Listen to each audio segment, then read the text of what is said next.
Now, I literally just parked and turned the car off. And I was going to sit for a few moments before I made this, but I picked up the phone right away, and here I am recording. And it's funny because this is a spot where the first video on this channel was recorded.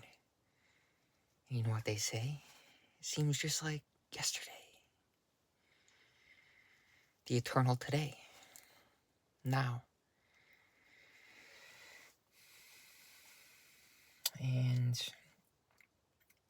something brought me back to this spot today.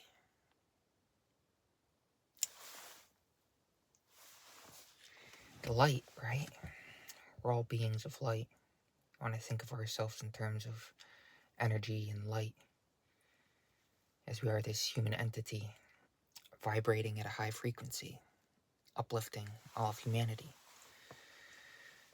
Because we live with a deep feeling viscerally, connected to the environment around us eternally and us. Let's go get some sun, what do you say?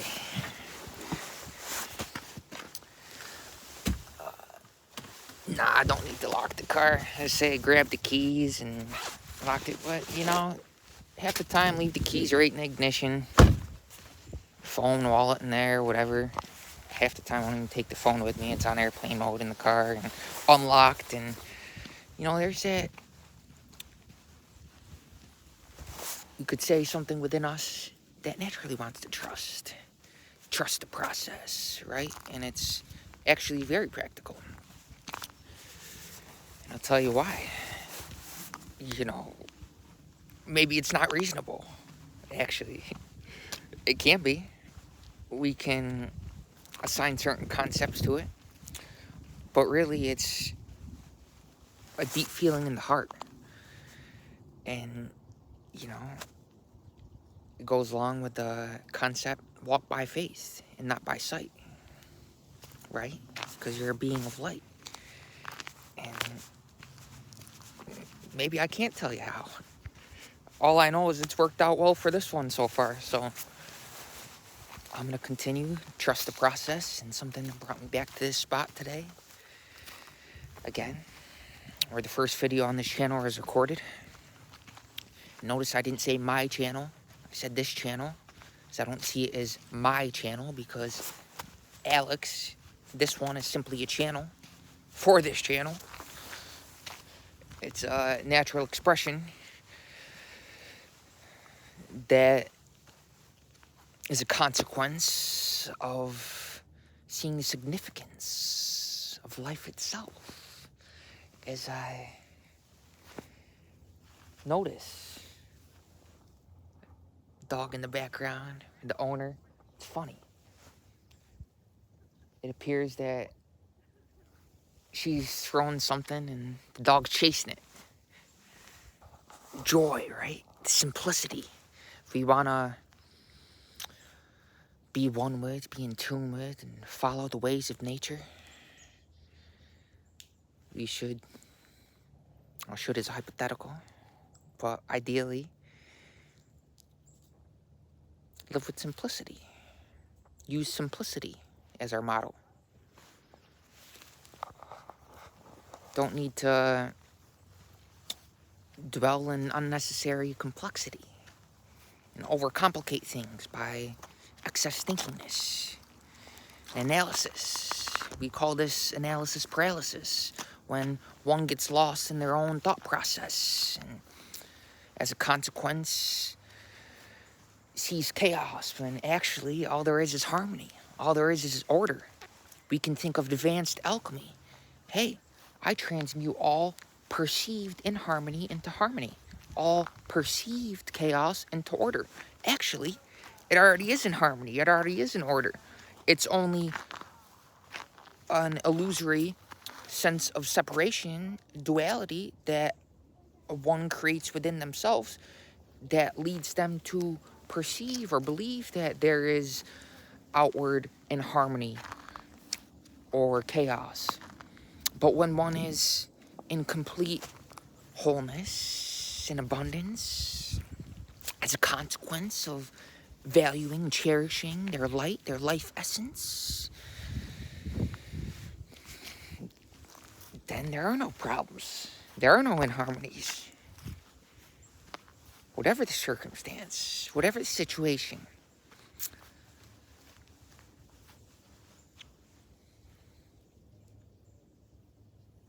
you're blissful. Because you know you're not this body. You know you're not the mind. You know, oftentimes, spiritual teachers will talk about, and you know, I may have at one point just you know, relay a different concept to kind of interrupt maybe someone's habitual thought process, pattern of thinking, to bring awareness to the metaphysical side of us, our thoughts,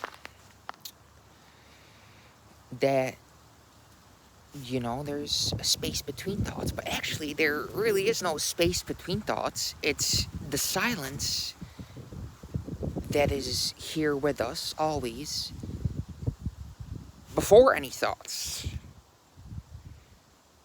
It's not about the space between thoughts. It's the awareness that is eternally aware that it exists before any thoughts arise in consciousness. And we are, that is us. We identify with this. And, you know, we may identify with it intellectually and consciously for a while. And then it just, that's what we become. It's not something, you know, the two fundamental spiritual disciplines, whatever outward expression they take on, whatever outward form they take on, are meditation and contemplation. And contemplation is a lifestyle. And meditation is really not something that someone does. It's something that they are. We could say it's something that they become, but become implies future. It's something that they be, here and now. Eternity. And we don't want to create an inner duality of, hey, I'm the meditator. I gotta meditate there and then at this time, and as if one already isn't that. You already are a meditator. It's something that you do, that you're aware of, not that you do, but that as you do every activity, you are consciously aware, hey, I am eternity. And after a while, it's just something that you are naturally. You don't even have to consciously think of it. Once you spend a certain amount of time and energy in thinking about something consciously, you become it naturally.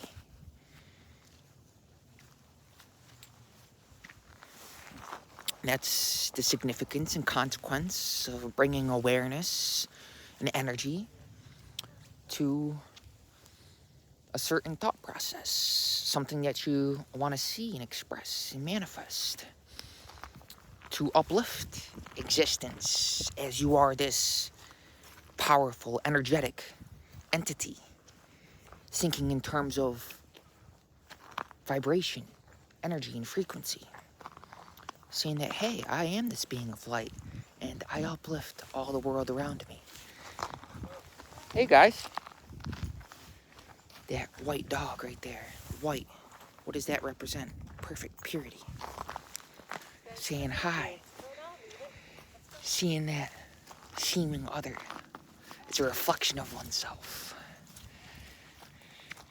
Not feeling like there's anything else. I am all this.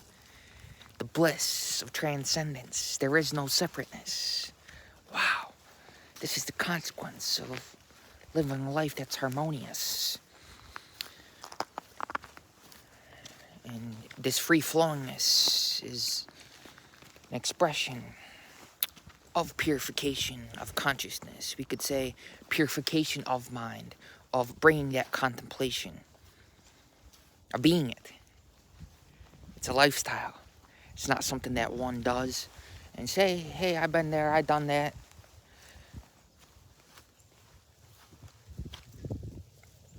You don't fast one time and say, "Yep, I've done that. Now it's over." You don't meditate one time and say, "Oh, no, there's no time to retire."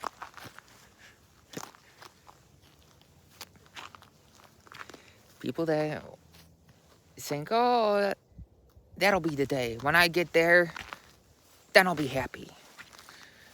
When I retire, that'll be it." But then the novelty of that wears off, right? And shortly thereafter, it's got to be something else. Hey, maybe I accomplished this desire. Wow, I brought this into existence. And I previously thought that, hey, that'll be the day when I'm happy, when I accomplish this, when the Lord gives me this, when the Lord manifests this through this one. There is no separation. Then I'll be happy. But wait. Now it's here. And I still feel that I need something else.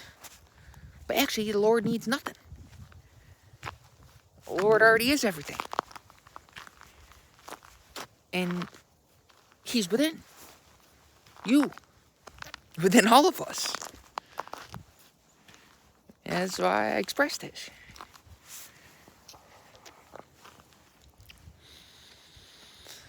That's why He brought me here today. To relish this, the presence of Divine Mother in the form of nature. Simply being aware of the life breath and the quality of the air. You'll notice the body breathes differently in certain environments. Not necessarily, but it can. Doesn't have to. But I noticed, for this one at least, that, hey, in certain environments, if I go sit out under a tree, for instance, the body breathes differently.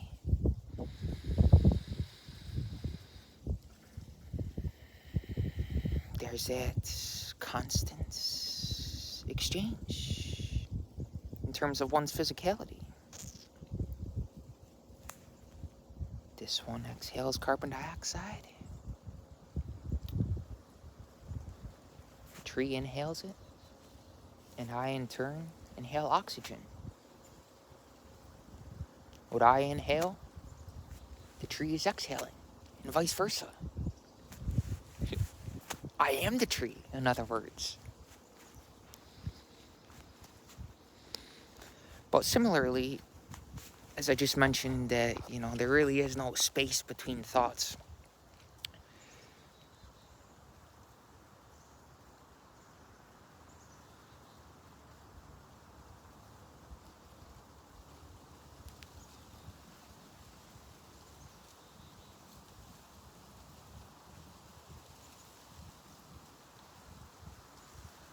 It's a silence before all thoughts that is akin to the awareness that is between each breath in and out breath.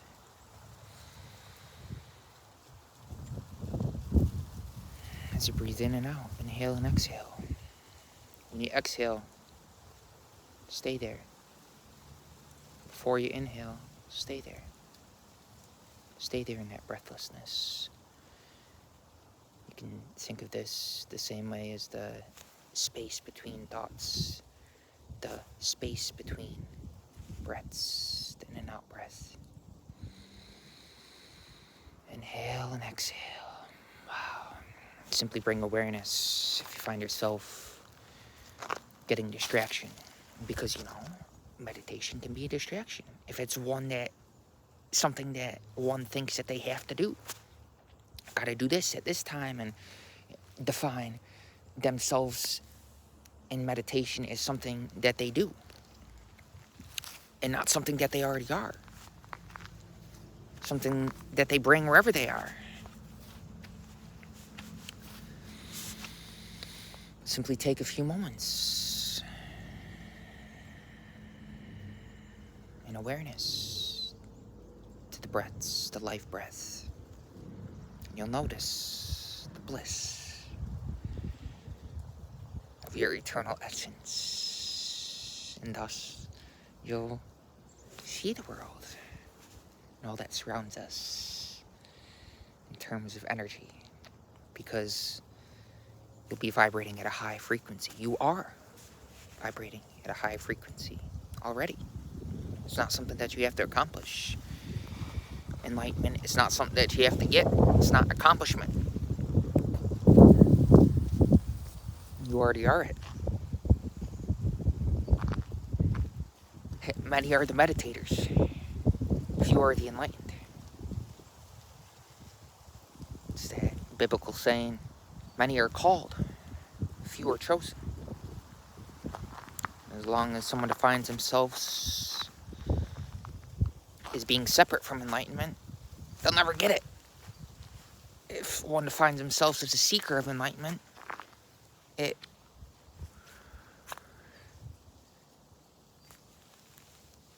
remains obscure, seemingly obscure, when really, you're already there. It's already here.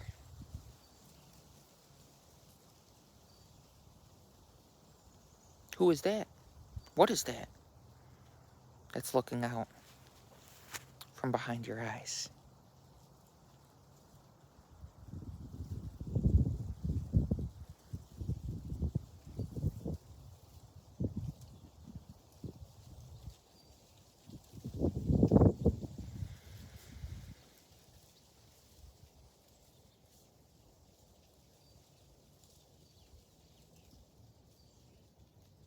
Also, getting out in nature just allows for a heightened openness to connect with the space around us.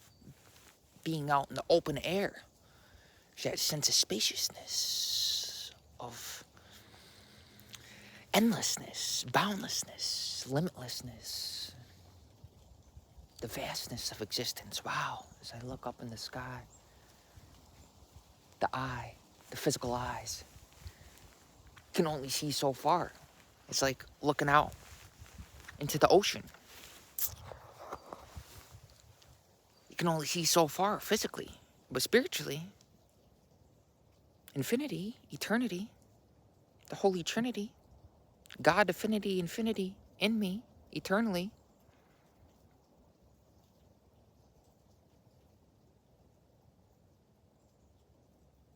There is no limitation, which is really only due to one's self-imposed limited perception.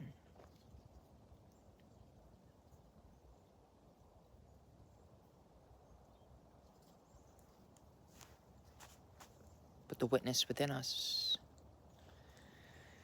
knows no separation, knows no limitation. Because that's all limitation is, right? A sense of separation from creation, which is a manifestation of God. Right now, it's the only place God is found. Wherever you are, whoever you are in the world, whatever your role, label, whatever your temporary physical identity, you want to think and exist in terms of eternity. No matter how profound one's thoughts seem to be. Actually, that space within us that exists, that is existence, before any thoughts, is us.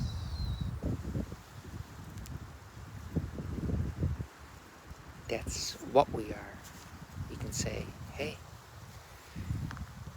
who we are is something that we do in the world. But what we are is something that we already are. We can't escape it. We can't run away from it. We can't accomplish it because we already are it. Therefore, it's nothing to get. I already am it. You already are what you seek.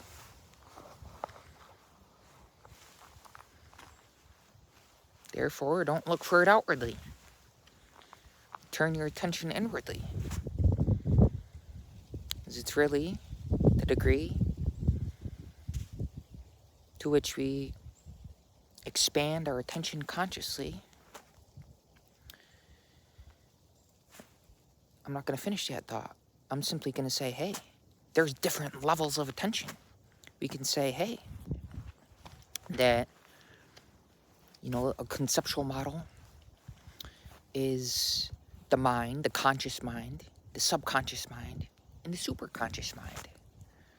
And similarly, there's different levels of attention. We can say there's the base level of attention, or conscious awareness, and then there's the second level of attention, which is an awareness of our subconscious. And then there's the third level of attention, which is an awareness of existence itself, of pure beingness, of no separation between oneself and one's essence. Pure, unblemished, limitless awareness, timeless. That which is us. Beyond any temporary thought process, because thoughts and concepts are simply what appears in the world around us. Everything in existence first began with a thought. The mind of God, creation. All that exists first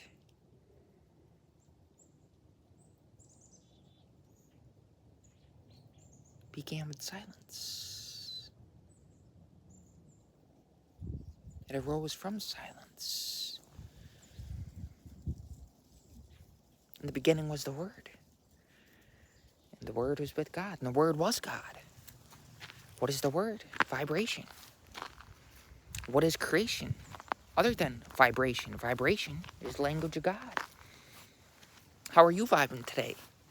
What is your vibe? Are you uplifting the world around you? Is that your intention? To be and operate and share a blissful, high energy vibration? Is that what you're chewing on? Is that your contemplation? Is that what you're consciously aware of? What's keeping you grounded in this physical world? Because in order to retain the physical body, to maintain the physical body, we have to bring conscious awareness to it. You have to engage in some activity. We can meditate very profoundly, frequently, and thus operate at a high frequency. But you can't live there eternally. The life breath of the earth is activity, right? And that activity has to do with the body. We are aware from within a body. And this awareness is us. And we bring this awareness to every activity. And thus don't identify with the activity itself, what we're doing. And thus there's a certain distance between what is my identity, what I am, what I truly am. There's a distance between that I amness in the body, and there's a distance between what I am and the thought process, and thus whatever I do, I can do at a tremendous scale because there's no limitation, because there's no self-imposed feeling of limitation. Because, hey, I'm not this body. I'm not this mind. I'm not subject to time. And plus, I realize, hey, actually, I'm only subject to what I hold in mind. And I got a little droplet coming out of the nose. Amen. In terms of the body, you can think of the lymphatic system in terms of purification and how certain foods cause mucus to build up within us. Not that, we got to worry about it, because the body is very resilient. The body will adapt to whatever you put into it. But ideally, we want to be and vibrate with purity. And nothing actually can affect this purity, because purity is a consequence of awareness that I am the eternal witness, that I am the heart, the generous heart within all of us. And nothing can affect this. No physical consequence can affect that eternal witness. But still, one doesn't want to think that, hey, I'm not subject to karma or the laws of the universe or spiritual law. Because as long as we exist in this physical body, there are certain, we could say, rules or laws of creation that, fundamentally we're transcendent to, because actually we're under grace, not under law. But practically, relatively, in relation to creation, relatively speaking, there are certain spiritual laws, and you want to be conscious of these. But fundamentally, again, remember, you're under grace, not under law. And actually,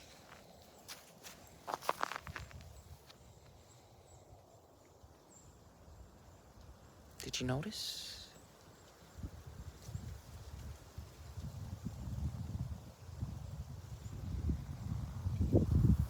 God is in every single detail, every single blink of the eye, every single comma, every single period.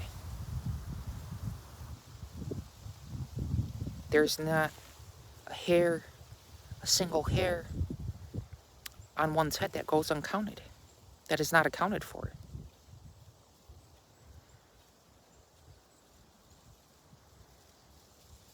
And when we view existence in this context, we transcend the illusion of any sense of separateness, not just mentally, but viscerally. Because that feelingness is the bridge which allows us to realize, hey, I am existence. I amness. Nothing actually needs to follow I am.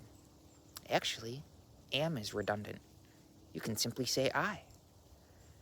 You don't even have to say am. I. And that's not egotistical. That's not self-centered. That's not operating from an illusory sense of self-importance. Because a sense of self-importance actually is a hindrance. What is self-importance? Well,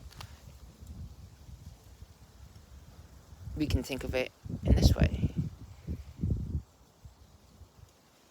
Self-importance equates to self-pity. And thus it leads to resistance and feeling guilty.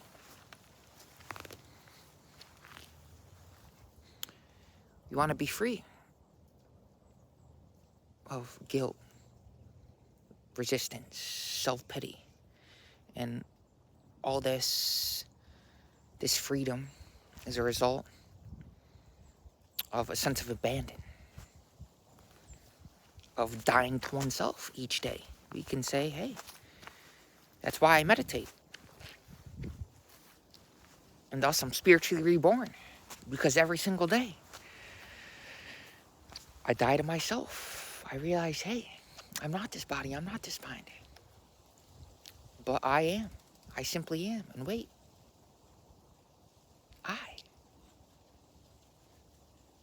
there is no difference between this I and that I. You can say, hey, this is my mind, that's your mind. This is my body, that's your body. But fundamentally, I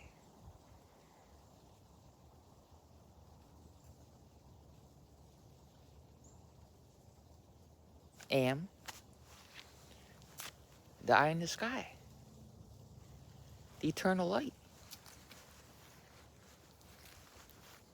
It doesn't have to follow, find, seek, and fight.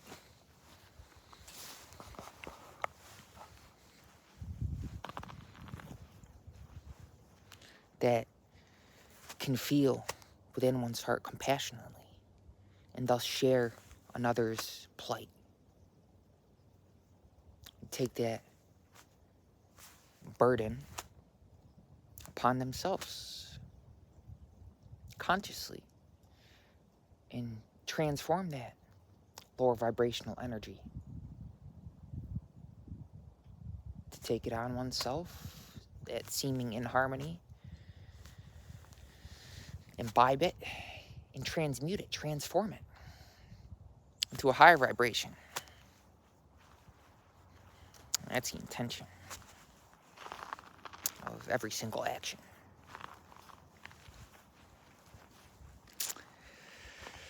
Enough has been said.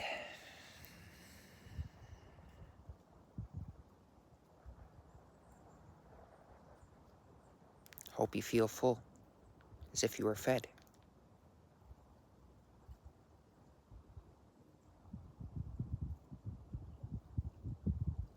Amen.